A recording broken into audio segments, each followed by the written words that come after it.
Hello, everybody, and welcome to Peaceful Anarchism on the Voluntary Virtues Network on theseedsofliberty.com and theconsciousresistance.com. So today I have a returning guest, Jim Limbert Davis, coming in from Indiana. He's a voluntarist, anarchist, and author of Liberty Defined and Morality Defined. Liberty Defined was his first book. We talked about that, I think it was last year. And we had a nice conversation. So this time we're going to talk about a second book, try to help promote that. So you can find his information and what he's doing on his website, jimlimberdavis.com. He's on Facebook under Liberty Defined, and on Twitter at Jim Limbert Davis. So Jim, thanks a lot for coming back on the show. No, I'm glad to be here.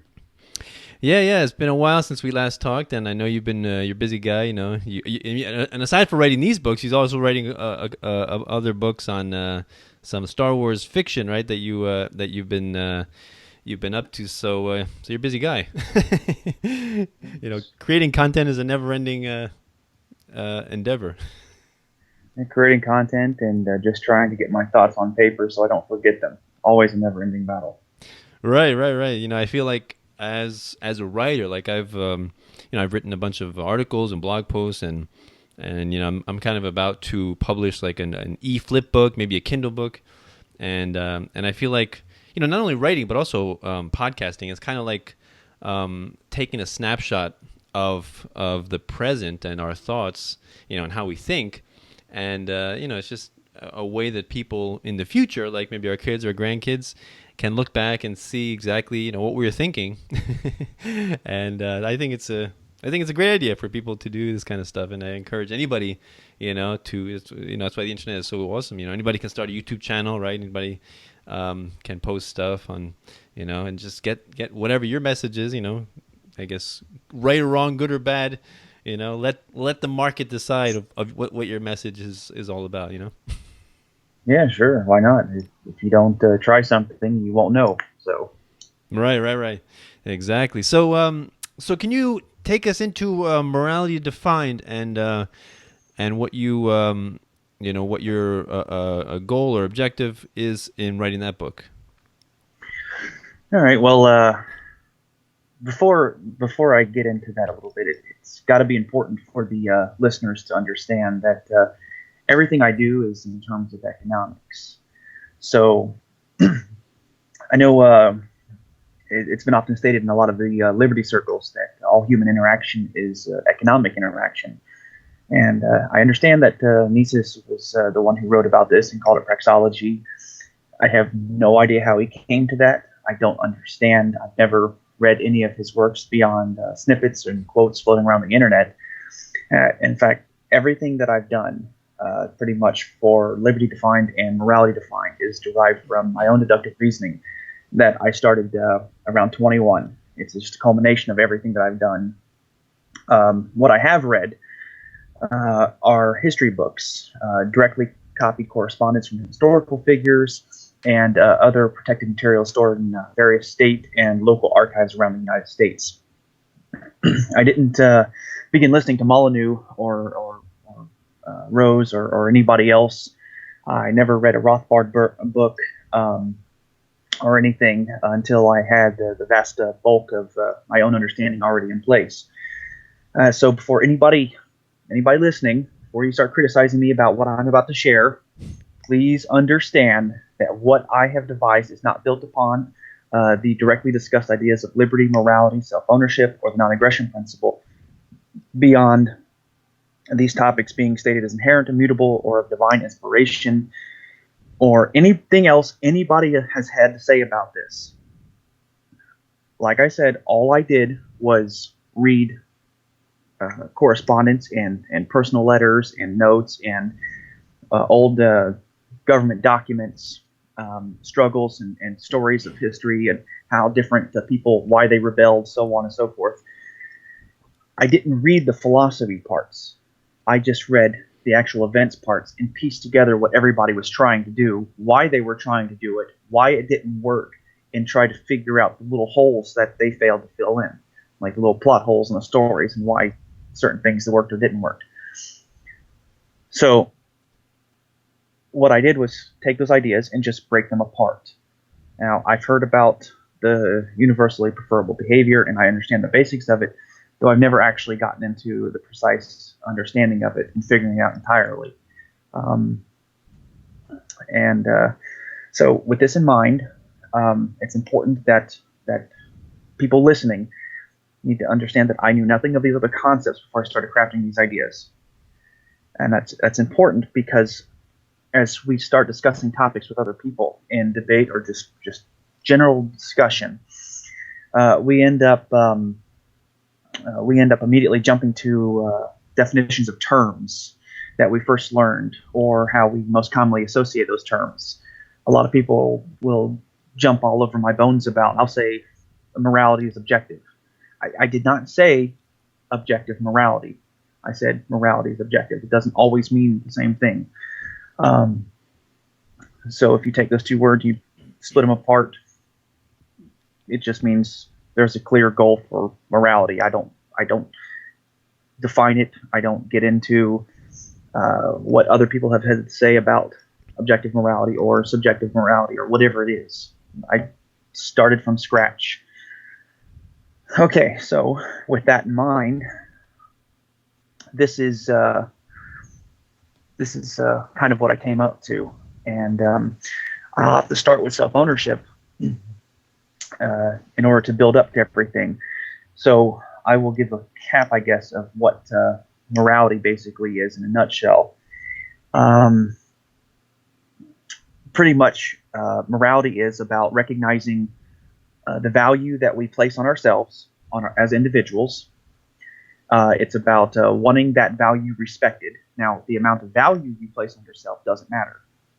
What matters is the respect concerning other individuals.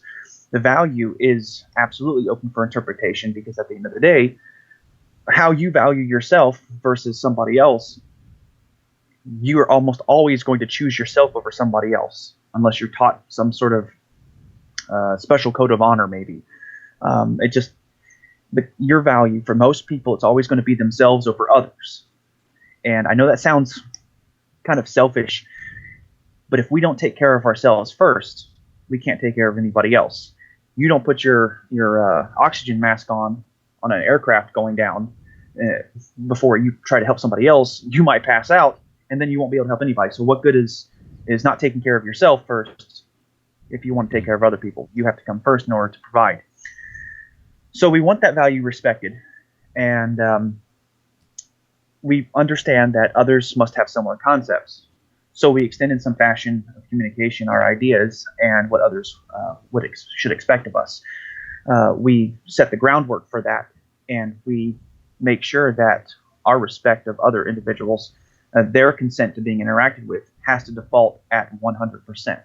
It can't be anything less than that, because if it's anything less than that, then the whole thing falls apart. Then you start making justifications. The only time that it's okay for that consent to not be 100% to interact with somebody else is going to be in terms of self-defense.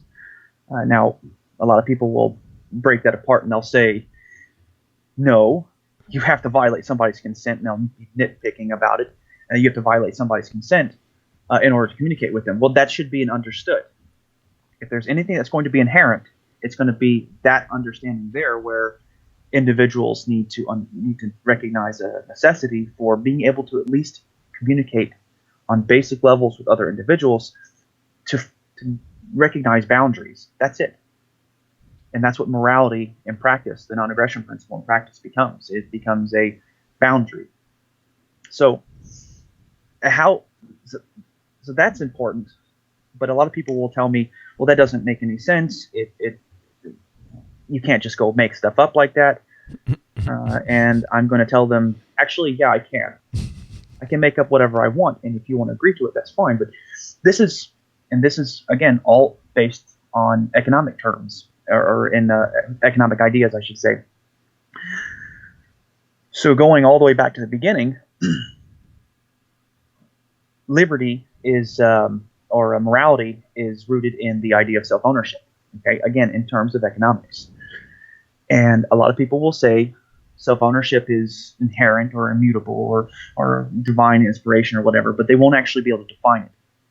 And you have to be able to define self-ownership if you're going to understand morality. So self-ownership is the highest claim of property ownership possible by a reason-capable sentient individual, wanting the value he or she recognizes or places on their life to be cared for and by their choices.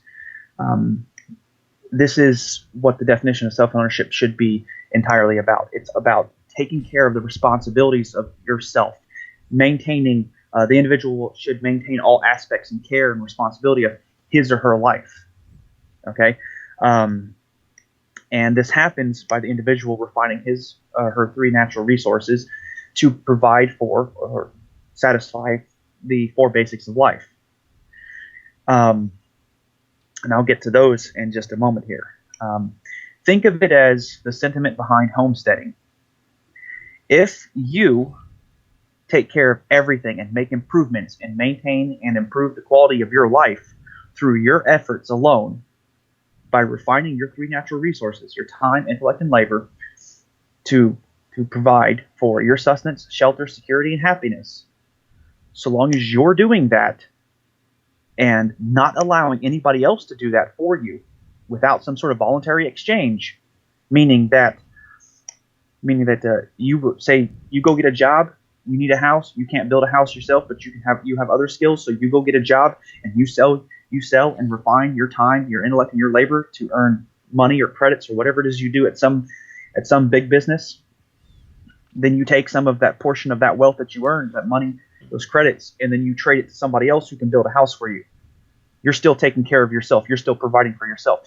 But if somebody else provides for you and you just allow them to, then they dictate terms, but you don't want to do anything.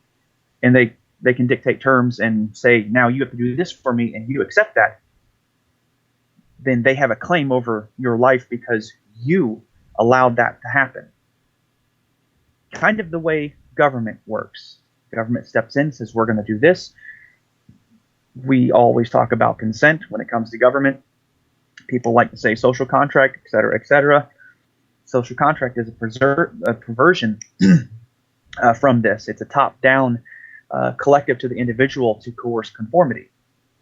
It's exactly what the issue is concerning having the highest claim of ownership over yourself, over your own person or individual.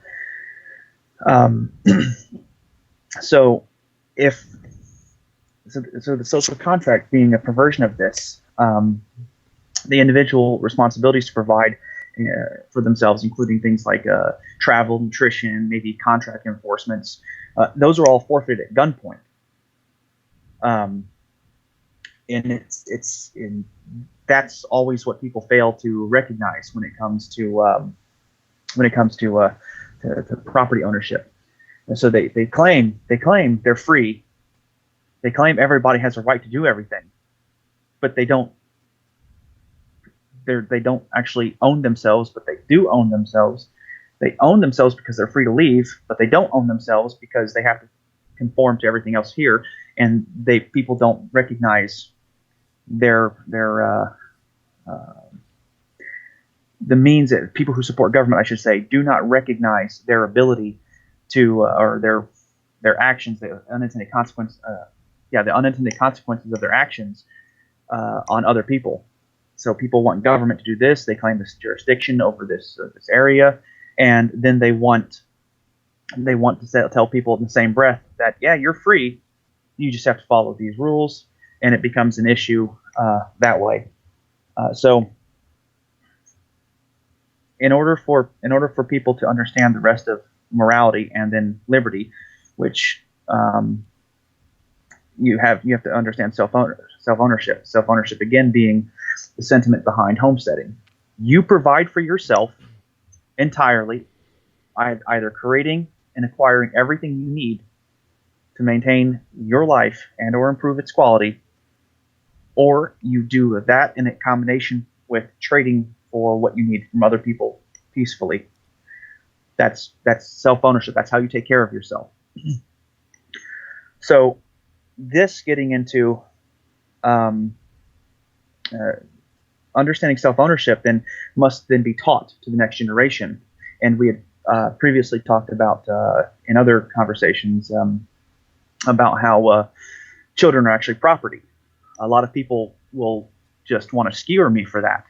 But again, in economic terms, and since all human interaction is economic interaction, and property ownership has to start with somewhere, how can anybody own something, a pencil, a car, whatever, if they don't first own themselves?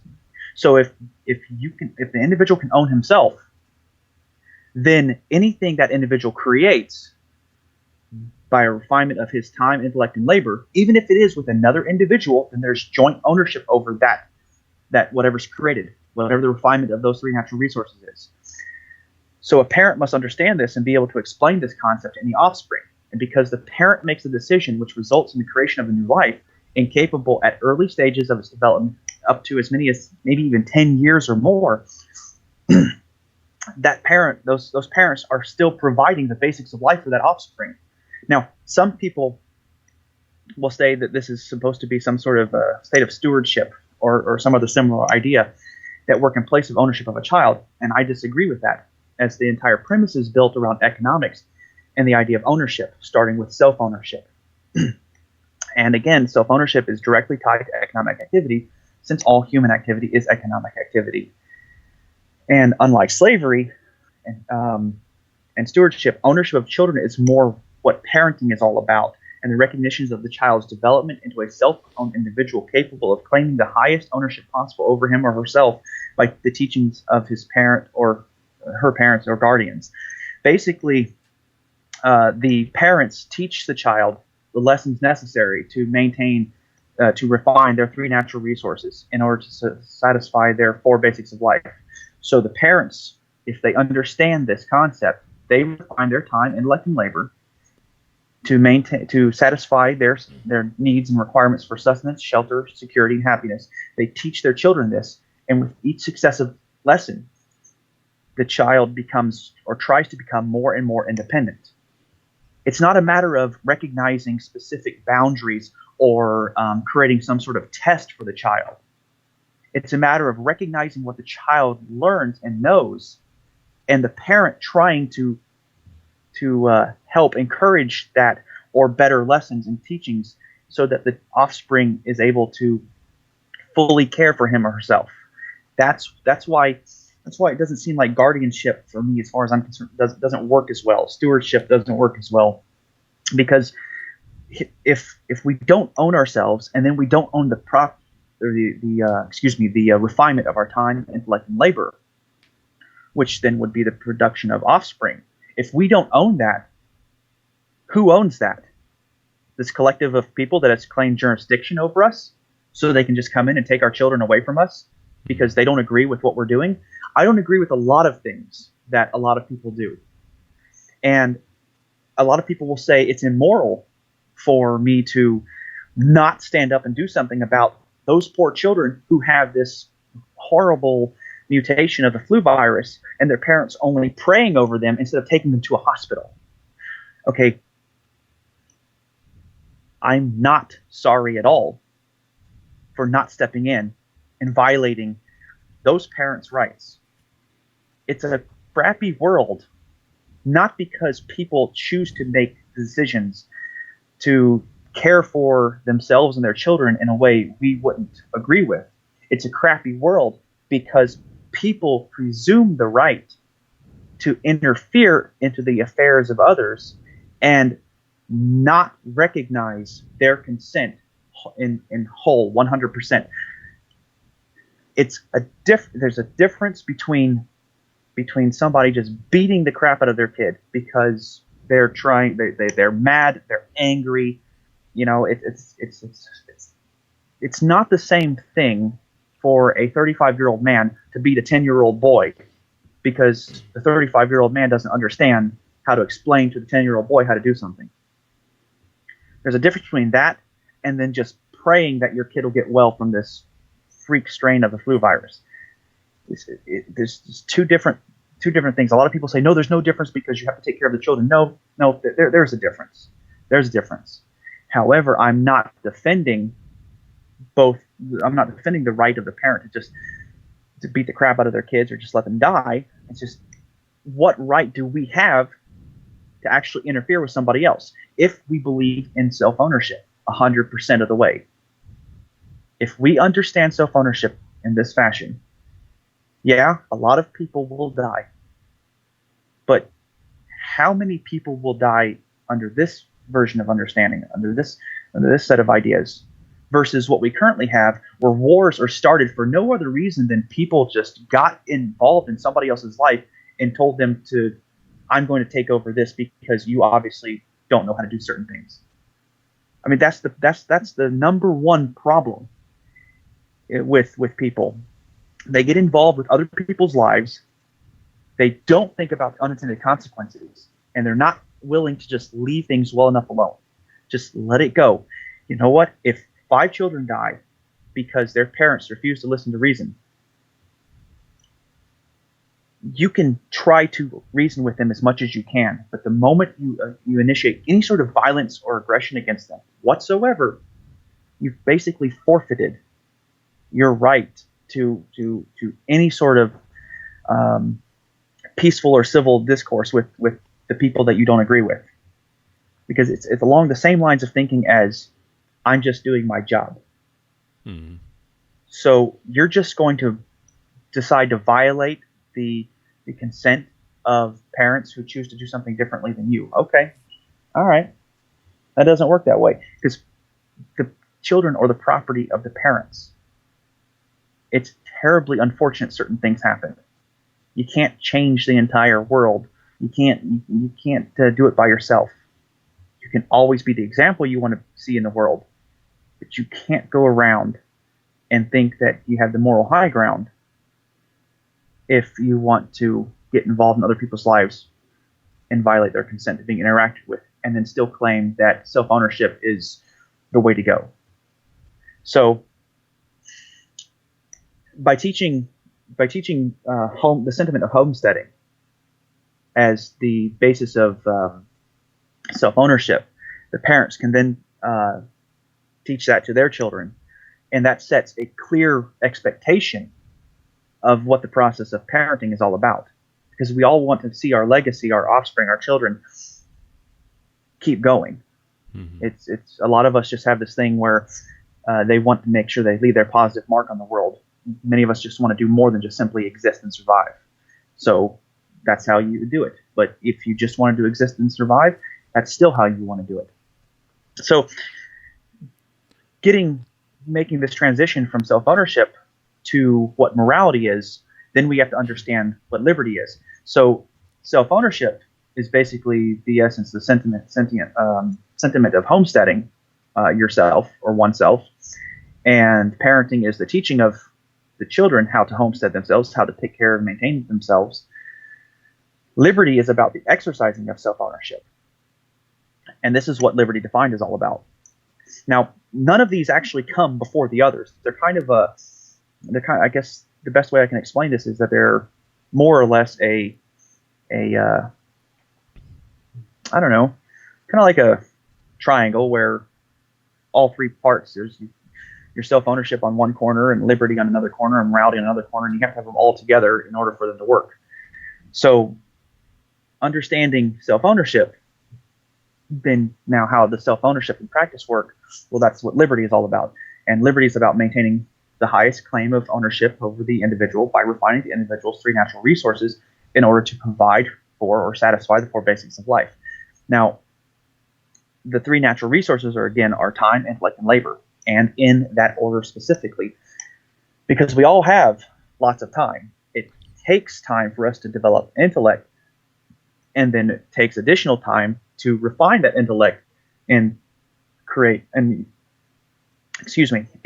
generate labor to refine the time and the intellect that we had to make a product. Okay. Now, the 4 basics of life are sustenance, shelter, security, and happiness. Now, sustenance, shelter, and security, those first 3 have to come first in no particular order, always before happiness. Now, this is due to the fact that one can survive and not be happy, while being happy raises self-esteem and value and worth that is recognized in the concept of self-ownership. So happiness, yeah, you can live, you can survive, but that doesn't necessarily, surviving, I guess, is not the same as what's the word I'm looking for here? Flourishing. Yeah, thriving. So, yes, thriving. Thank you. Now, everything everyone does to refine their three natural resources is about creating wealth. All refinements of these three natural resources are the creation of wealth, because all refinements of such produce something that is useful in the satisfaction of one or more of these four basics of life. And before the first naysayer pops up and says, "What about suicide?" I got you covered. Yes, this includes suicide and genocide and the general destruction of others and their property based entirely out of distress and indoctrination, etc. I mean, these kinds of refinements still measure up to the definition of all refinements of the three natural resources being wealth, because they always have some root in improving happiness by ending despair through suicide, or revenge by hurting others to improve feelings of injustice. It's warped thinking, but it still fits the mold because of the reasoning being used. So the problem is simply choosing to employ the shallow end of logic and not take into account the law of unintended consequences when choosing suicide or hurting other people because of some injustice being served, or wanting to get rid of despair in yourself, in your mind. Now, that's interesting. I almost forgot about that too. Law of unintended consequences. It's something else that I discuss from time to time concerning taxation, and how the act right there is directly responsible for human suffering in so many ways. So if you refine your three natural resources at some 9-to-5 job, and they pay you with some sort of credits or money or currency or whatever it is, the government takes a portion of that. They've effectively made you a slave for whatever percentage of your time that was required for that. And the more they steal from you, the more they take from you, the harder you have to work, the less time that you have to actually pursue happiness, and the more time you have to use pursuing sustenance, shelter, and security. So government actually, if you choose to be happy first, before providing shelter, security, and sustenance, then you're not going to live very long. So most people cut out the happiness first, and the little things, the people who are generally responsible. And I should take that back. I don't mean generally responsible. I mean the people who want to prolong their lives for a chance at being happier at some point in time in the future. That's what typically most of us do. We forego the pleasures and work a little bit longer, a couple more hours each week, in order to compensate for a lot of those things. Or we go to school instead of to get a higher paying job, not necessarily a better job, but a higher paying job, in order to, on the off chance, maybe being able to afford better or some amenities or better amenities in the future. So just because something created doesn't appear to have any value, any particular value to you or me, doesn't mean that it wasn't created with a purpose. So everything that we create, everything we refine with our time, intellect, and labor is always valuable. It's always wealth. Now, the purpose of so many things that are created is to enable happiness. And since happiness, like beauty, is in the eye of the beholder, we tend not to recognize such trivial trinkets in the possessions of others. This is a failure, I think, of so many who claim that possessions can easily be replaced. Yeah, that's true. But what is not recognized is the lost time used to create those little trivial trinkets. And when things are lost to thieves or taxation, the refinement of one's three natural resources to create or acquire peacefully and honestly these material possessions or material wealth makes these individuals victims of theft or taxation. They're basically slaves for the duration of time spent to refine their three natural resources in order to have their wealth to satisfy whatever basic of life they acquire such wealth for. And after going over that, I think it's probably a good idea to explain and be very clear about this here. All refinements of an individual's time, intellect, and labor are wealth. And wealth is anything that can directly satisfy one or more four basics of life, or be traded to acquire such that can. Now, wealth can be divided into two separate categories, real and artificial. Real wealth is any wealth that can be used or consumed directly to satisfy any of the four basics of life. Artificial wealth is going to be used almost exclusively for the exchange of real wealth. Fiat currency is a prime example of artificial wealth. Not much good for anything other than the exchange of real wealth. Also, real wealth, all real wealth can be artificial wealth or take on the roles of artificial wealth. Like wheat bundles used to be traded in colonial America, precious metals, whiskey, those sorts of things, cigarettes in a prison. That's all real wealth because it can be directly consumed or used to satisfy sustenance, shelter, security, or happiness. It's good for those things there. Just like nails used to be currency in the frontiers. The frontier in the United States kept pressing farther and farther west of the Mississippi. I mean, little things like that. Just little tiny things. We don't think about that today, but those used to be traded. And that's real wealth because it has a direct purpose. So people would go and take down cabins and take the nails out of them, take them with them before they moved on west because nails were hard to come by a lot of times. Little things like that. So, probably a point of interest that I need to mention is that people will say, well, gold is just a currency. Gold is just wealth. It's wealth because it's a commodity that's used for trading stuff. Well, yeah, gold is real wealth, but not because of traditional reasons that make it a stable currency. Okay, so a lot of people say it's because it's finite, it's difficult to acquire, you can't reproduce it very well, so it makes a much better currency than anything else. Well, gold is real wealth because it satisfies one or more of the four basics of life. Now, in ancient times, gold was typically, and other precious metals were typically just used and held because they were easy to trade and they had aesthetic value. You know, they were beautiful. You could make artworks out of them. Well, today gold and other precious metals are used in electronics, preserving milk, and all sorts of stuff. And I say silver preserving milk. Silver used to be that way. They would put a silver coin in a milk jug, and I think the Amish still may do that. So if any individual's refinement of their time, intellect, and labor is the production of wealth, where the value is always subjective based on individuals' needs and desires, then hopefully the listeners are beginning to make a connection that all human interaction is economic interaction. It doesn't matter, again, what Mises said. I didn't build any of this on what Mises had to say. I have no idea what he did concerning praxeology. This is just what I've been able to figure out by going through and reading just history, just actual paying attention to human interactions, what people did 2,000 years ago, 1,500 years ago, 1,000 years ago, and even a couple hundred years ago. I mean, it's pretty much all the same. It's a rinse, repeat with just different details.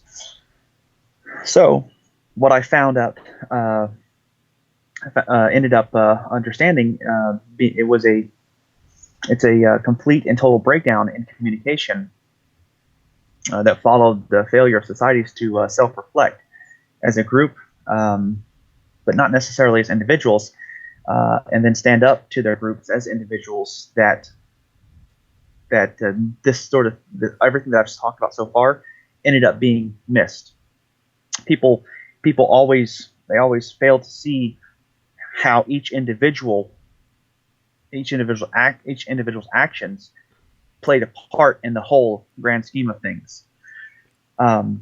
Because everybody has time, everybody has intellect, everybody has labor. Everybody is trying to acquire sustenance, shelter, security, and happiness. Everybody's trying to acquire all these things, and they don't look at this as an individual. They look at it as a collective, because survival, in numbers way back in the day, that's the way it was. It was humanity versus nature, and it still is. It's just now more of a man versus man instead of man versus nature. And so so people didn't sit to try to figure this stuff out, and that failure of the individual to self-reflect and understand how all human interactions are economic interactions. And let me reiterate this. If self-ownership in whole and part is going to be invoked at all, it doesn't matter how much someone may owe another. The fact of the matter is that most people refuse to self-reflect enough to figure out the concepts I have relayed thus far, and am only about a third completed in explaining. This. I just don't understand why people don't take the time to think about this sort of stuff. I mean, it's not overly complicated, and I could read liberty defined and morality defined for everybody, but I'm pretty sure you don't have time for that. So anybody can get it for free if they want to go to my website. I just download it, copy it, share it, print it. I don't care. Give it away. Just take the time and go back and look for more of that. So because people don't self-reflect and think about these things and pay attention and make sure that their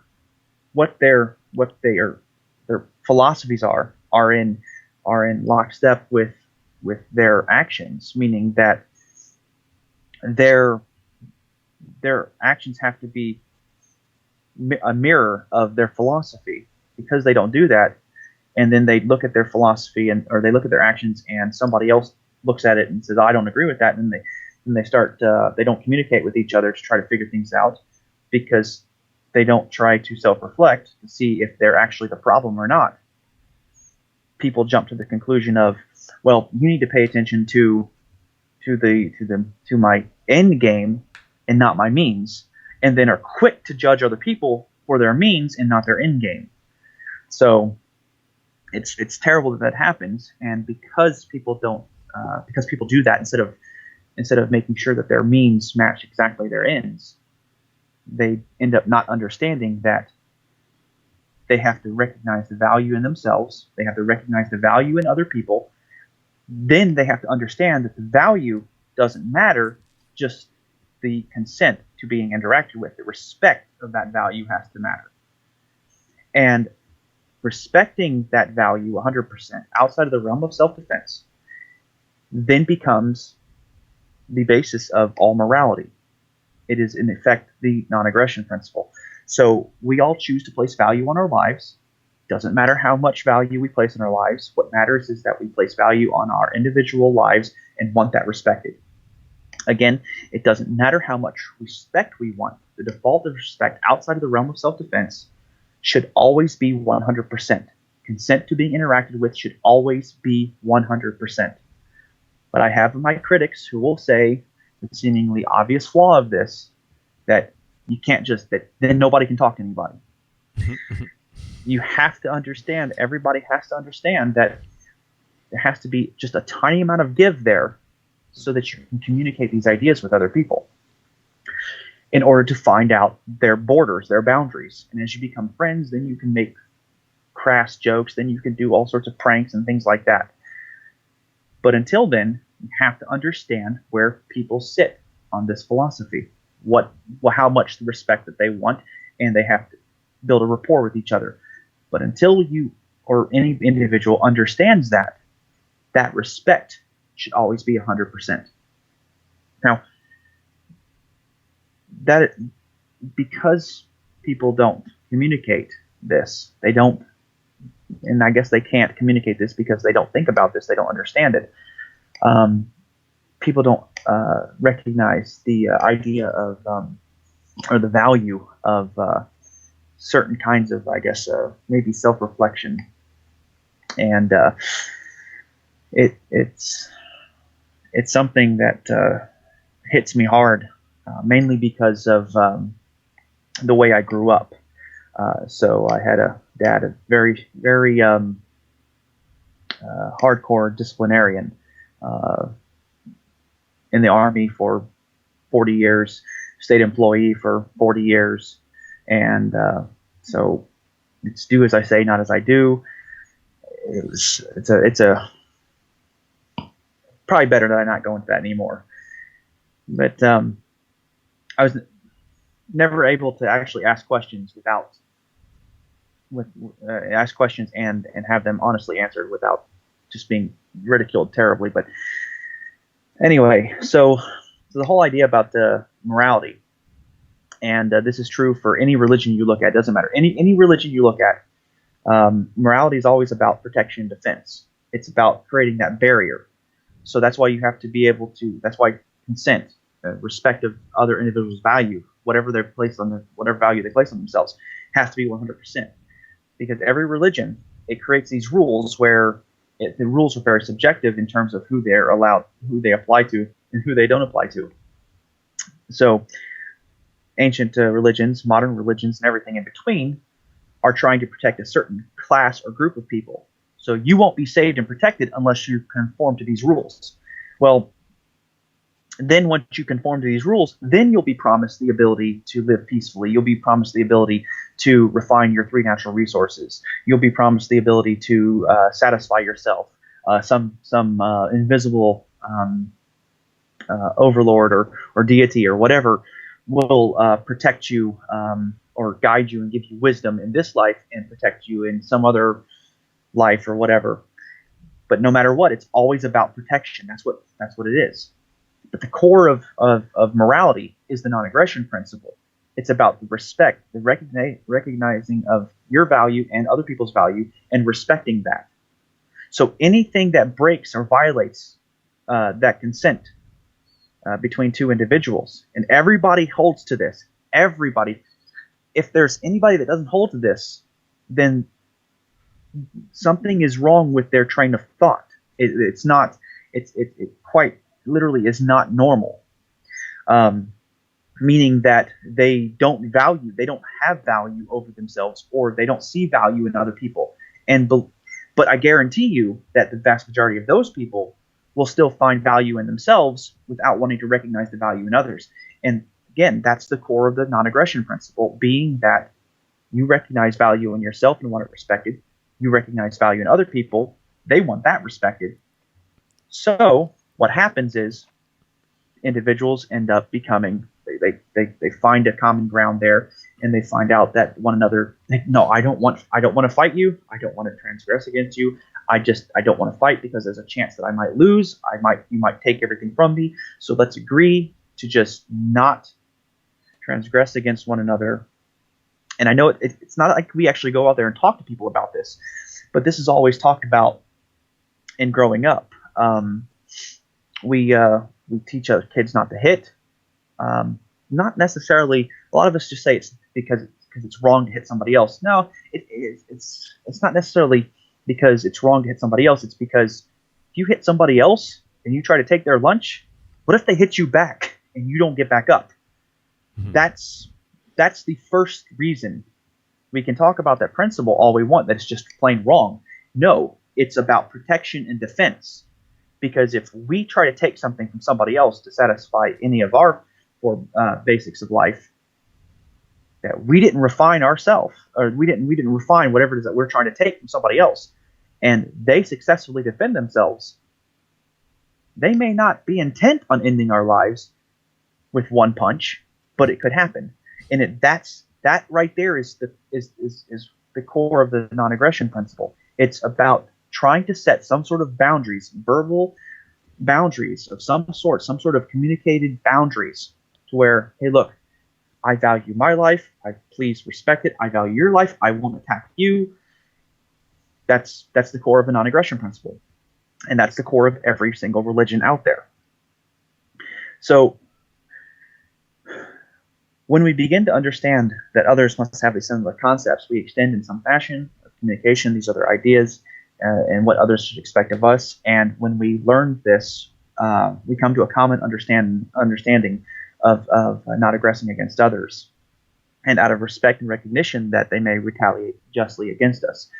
Now, the social contract, I think I brought that up previously. The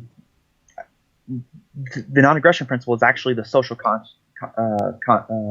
contract. And unfortunately, and this is going, maybe it'll get me some flack, I'm not sure I care. Austin Peterson, if you're listening to this, you, sir, need to understand that, man, you did a very sorry disservice for the rest of us debating Tom Woods. That was terrible. Actually, the non-aggression principle is a social contract, and it's from the bottom up. It's from the individuals working with individuals and agreeing to these things and then teaching that and moving up from there.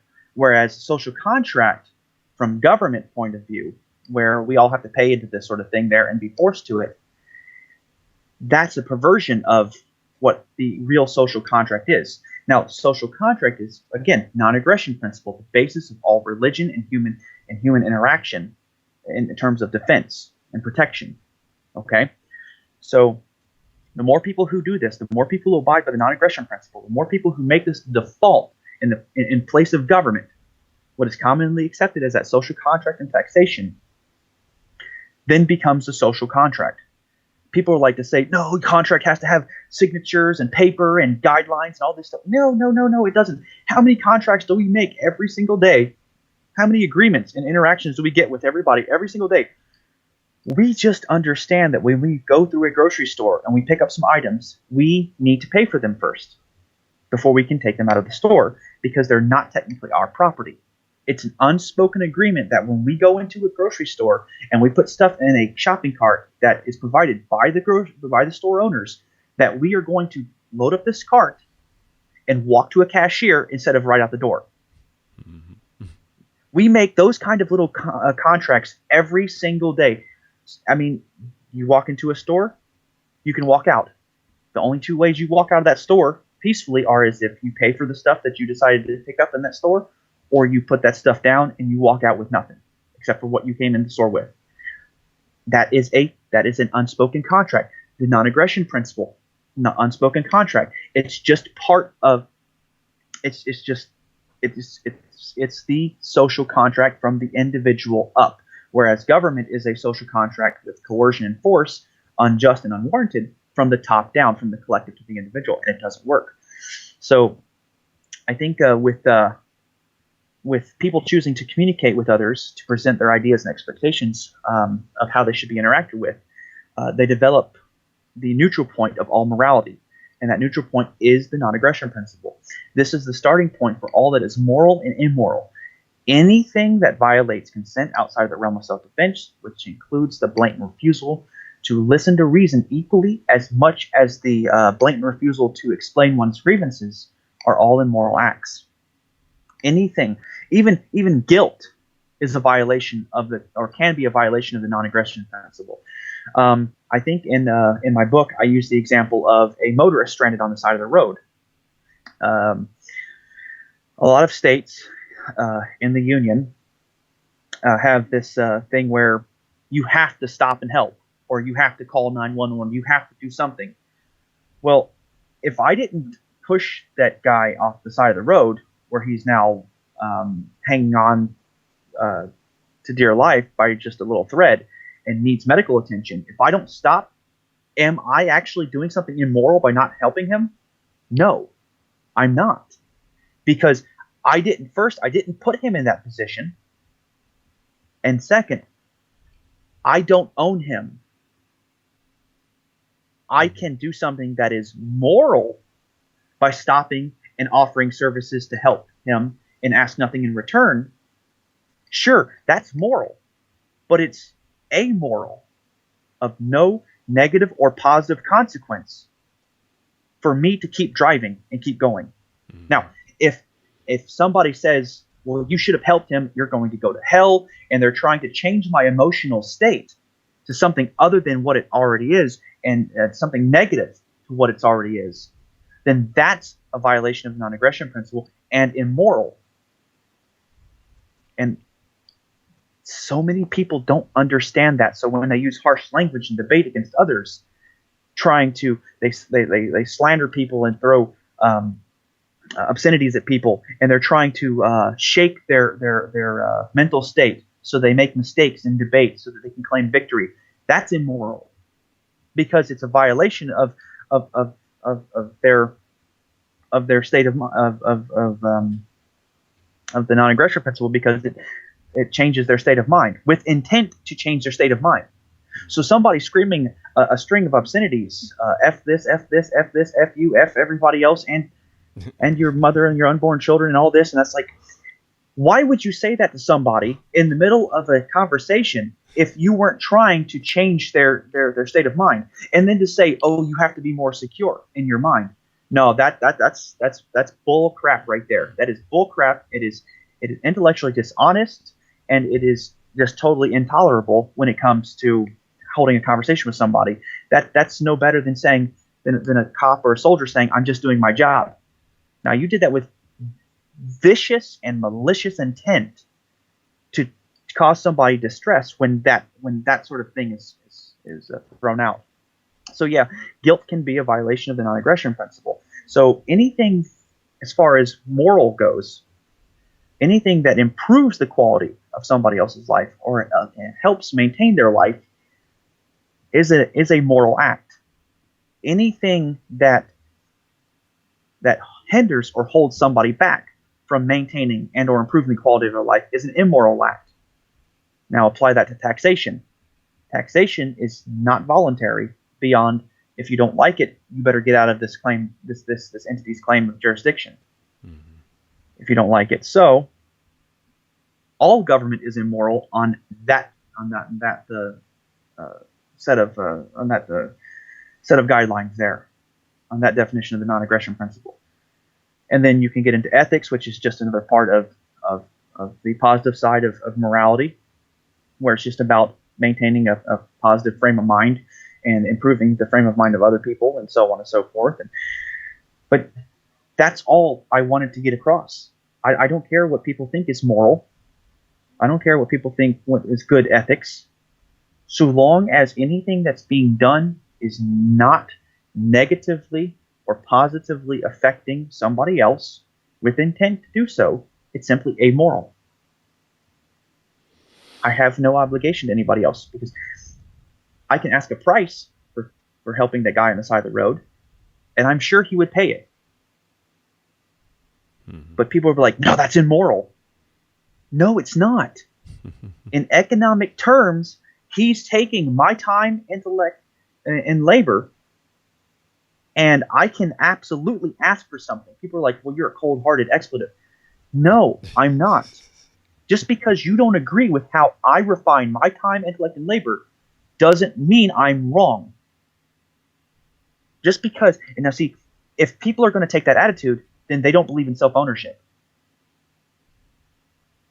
How can you own yourself and then say, well, I have a moral obligation to do something? No. I want whoever's telling you that, define what morality is. I want to know what morality is. Well, it's the difference between right and wrong.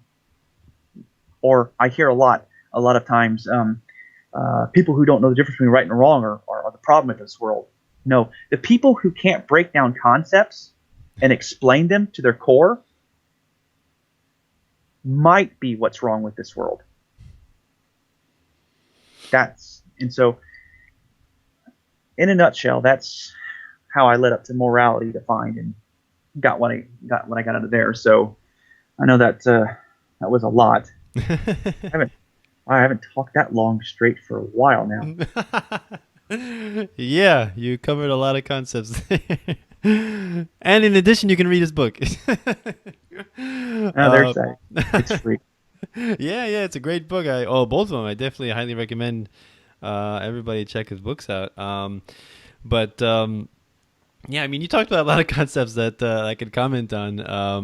The idea of objective morality, and then the children, and then what is self-ownership and why is that important? People, especially the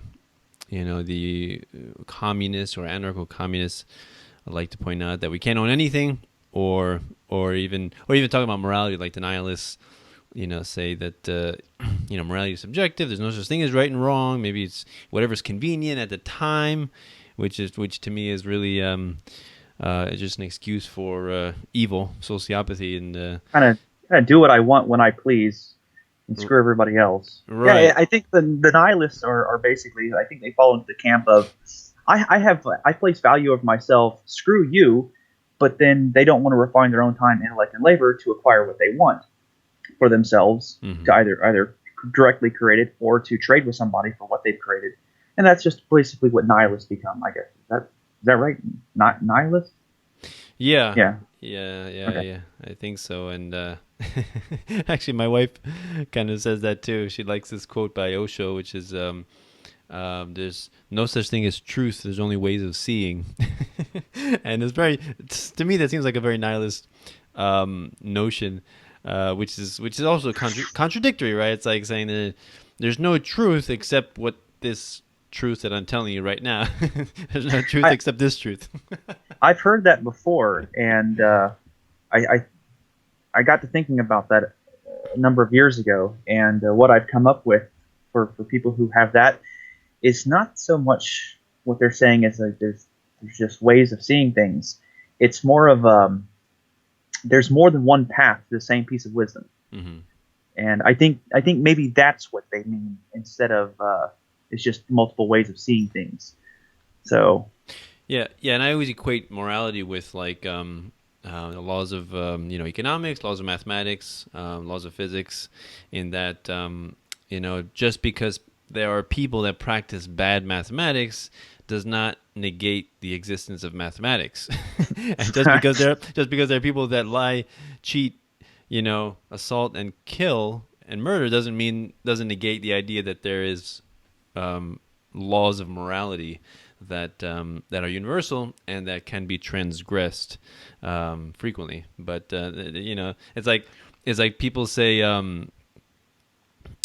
there's no way, there's no way to prove, like they try to concoct these various elaborate schemes where I guess something could be construed as immoral or moral, and so they kind of confuse it, and like when we talk about property rights, like the donut problem, where people, let's say somebody buys rows around your around your house, and never lets you leave, or Larkin Rose made this one example of, it's immoral to initiate aggression against somebody. So what if the entire world was gonna like die or explode, and you had to slap one person? Would you slap one person? And it's like, uh, that's like, are you really gonna go to that length to try to disprove a philosophical idea that it's immoral to initiate force against your neighbor?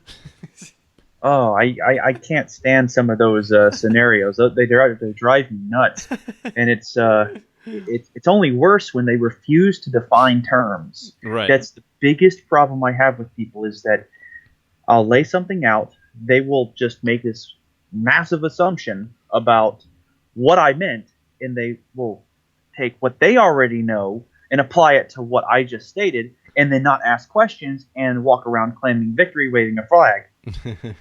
So it's just people don't know how to ask questions often enough, and they don't know how to say, I think I'm wrong, or I'm not, I don't understand. So it's just kind of one of those things where,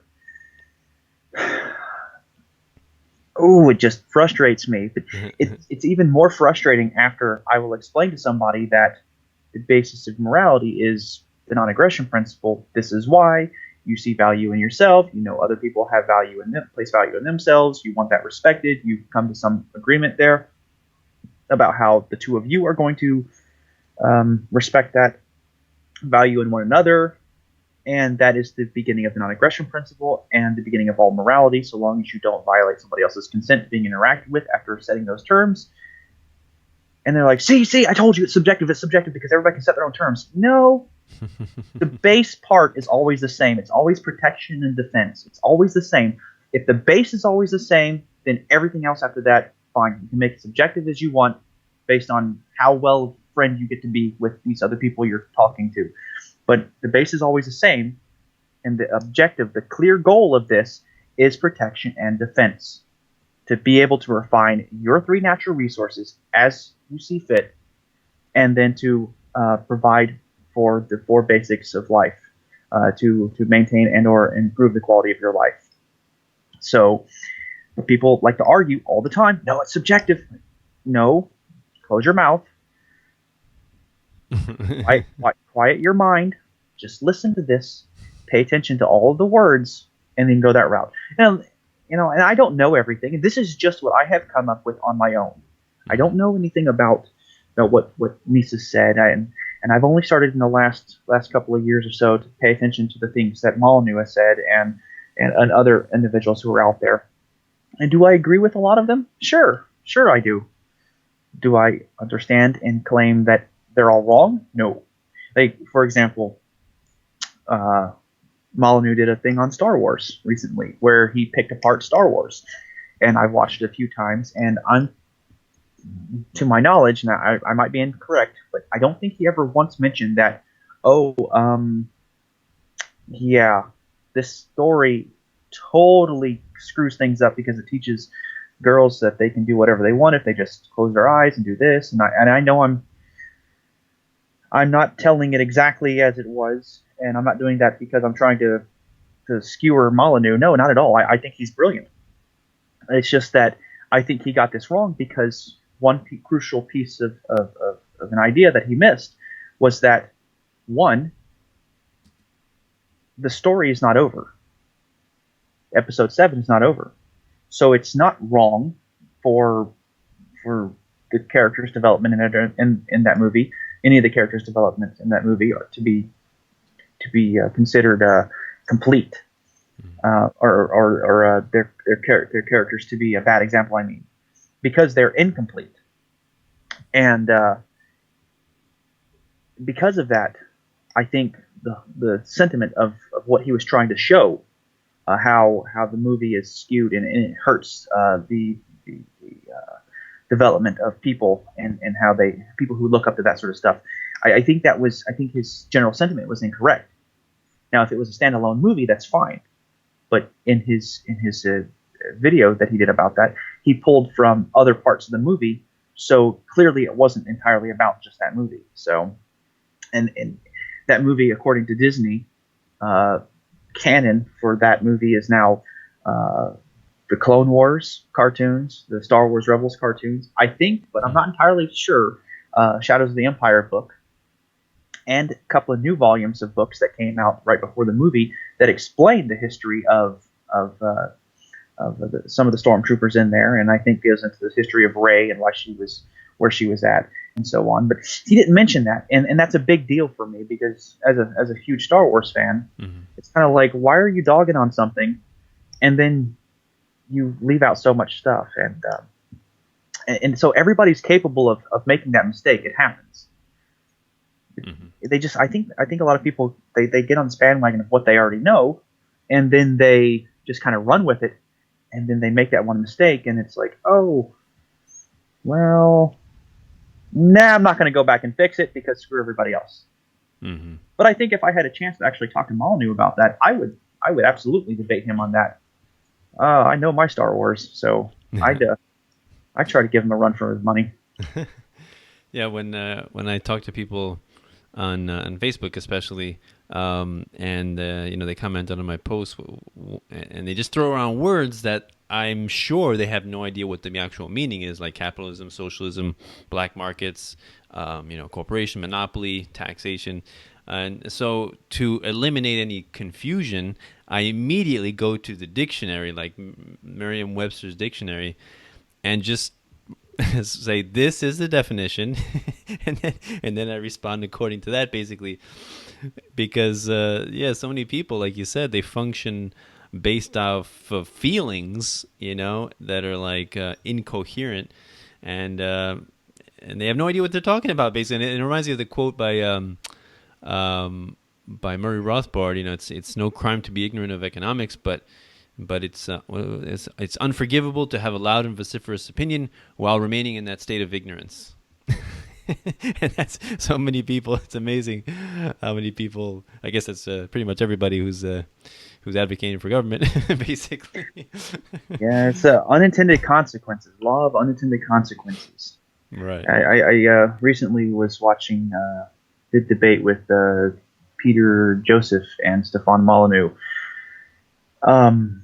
I don't understand half the things that were coming out of Peter Joseph's mouth. It was lots of big words put together, and I couldn't get it. I mean, I understood a lot, but as much as I understood that he was saying, there was equally as much that I didn't understand, and what I did understand was what seemed like blatant fallacies on the grounds that it's like the law of unintended consequences does not exist. And I see this so much from so many people, and I am guilty of this, I think, from time to time myself. I'm trying to fix that more and more every day. I'm only human. At least that's what I want everybody to think.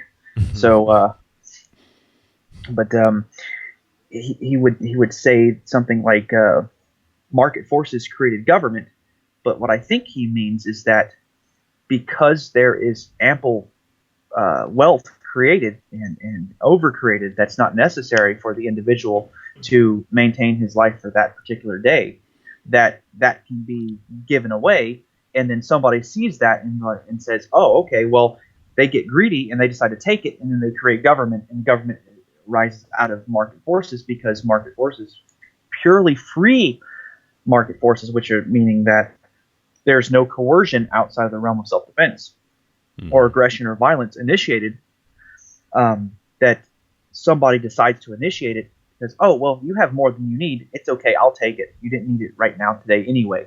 No, but I still refined my 3 natural resources, and I still own it because I own myself. And I think that right there, not being able to explain that to other individuals, is the biggest flaw in the liberty movements concerning trying to teach other individuals. So the rise of government, with the way this individual was trying to debate with Molyneux was that the market creates that. No. The market does not create government. Government is created because somebody chooses to not refine his 3 natural resources into wealth to satisfy one or more of his 4 basics of life, or something that can be traded to satisfy those 4 basics. That's how government was created. Because think about it. What are the 4 basics? Sustenance, shelter, security, and happiness. What is government supposed to be? Security. So they take this from somebody, take this from somebody, take a little bit here, take a little bit there. Then these tributes now become taxes, and the children are taught to obey, and they totally don't understand self-ownership because they're part of a collective now that they're taught to obey. This is just the way things are done. And if people understood that, I think it would make a much bigger difference in how government is viewed. So far, I haven't found anybody who actually, in the 2.5, 3 years that I've been rolling with this set of ideas, I haven't found anybody to be able to actually break these concepts, at least not with the way I've defined them. And I'm part of me hopes that they can't be broken. The other part of me is kind of hoping that maybe I'm wrong, because I want to know if I'm wrong or not, but I don't know because I don't have anybody to actually come up and just take my terms and see how that works and how that holds up. So, because, self-ownership is just inherent. It just exists because it does. And that's my pet peeve. The biggest pet peeve is people in the liberty movement saying something is just inherent. It just is because it is. That's just the way nature is. No, we don't have a right to liberty and life and self-ownership. I'm terribly sorry, but okay, no, I'm not. The universe doesn't care about you, me, the president, the country of Egypt. It doesn't care about the continent of South America. It doesn't care about this pale blue dot. It does not care. The sun will explode, and it will take Earth and probably the next 3 planets with it in a few billion years. And what are we to do? Does it care? No, it's going to do something. It's going to just consume everything unless we create something like a solar rejuvenator to fix that. It doesn't care. The mountains will some of them will explode and take out people and bury cities. It doesn't care. So it is just not natural, which is why I say that self-ownership, liberty, which is the exercising of self-ownership, and morality, which is the defense of self-ownership, are creations of sentient and reason-capable beings. Now, I did not say humans I said beings because you can take this set of ideas and you can apply it to any sentient and reason capable beings that we might acquire or come in contact with in the rest of the universe, because they are willing to bet. What is it? All these sci-fi movies they do, they're always, the aliens are coming to take our resources, or they're coming to make an alliance with us to help protect their own resources.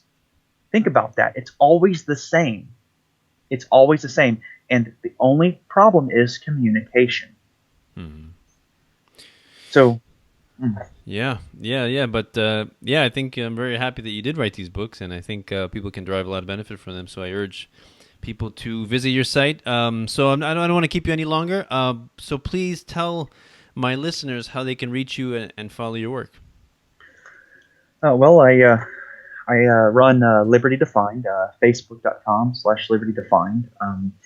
Occasionally, I make posts and appearances, I guess, on Twitter at Jim Limber Davis, and I try to post content every once in a while on my website, www.jimlimberdavis.com, and I do try to respond to as many people as I can. So if you have questions or anything and you want to know more, by all means, find me at any of those locations there. And I'm not against possibly even doing some speeches. I don't mind doing that. Actual live performances and speeches. I wouldn't mind that. It'll change things for me, but I'm not against it. Yeah. So if anybody has any events requiring a liberty-minded philosopher, please contact Jim. Help him spread the word, because we all know that we need more people spreading voluntarism, anarchy, and free markets. So there's not enough of us. I'm doing what I can as well with the limited resources and limited time at my disposal. So if anybody wants to help me out, you can do so. Bitcoin, I have the links below. Bitcoin, PayPal, or Patreon. That's patreon.com/peacefulanarchism. Please help me out. I really enjoy having wonderful guests like Jim here, and I want to continue to do so. And monetary support is always a wonderful encouragement, right? That's how you vote with your dollars, right? It's the only democracy I support. Vote with your dollars. You want to see something more in the world, you put your dollars where you want to see the future, right, to be. So that's it. Thanks a lot, Jim, for the conversation. I really appreciate it. I'm glad to be here. So this is Peaceful Anarchism on the Voluntary Virtues Network, and theseedsofliberty.com and theconsciousresistance.com. Wishing everyone have a wonderful day. Take care. Bye.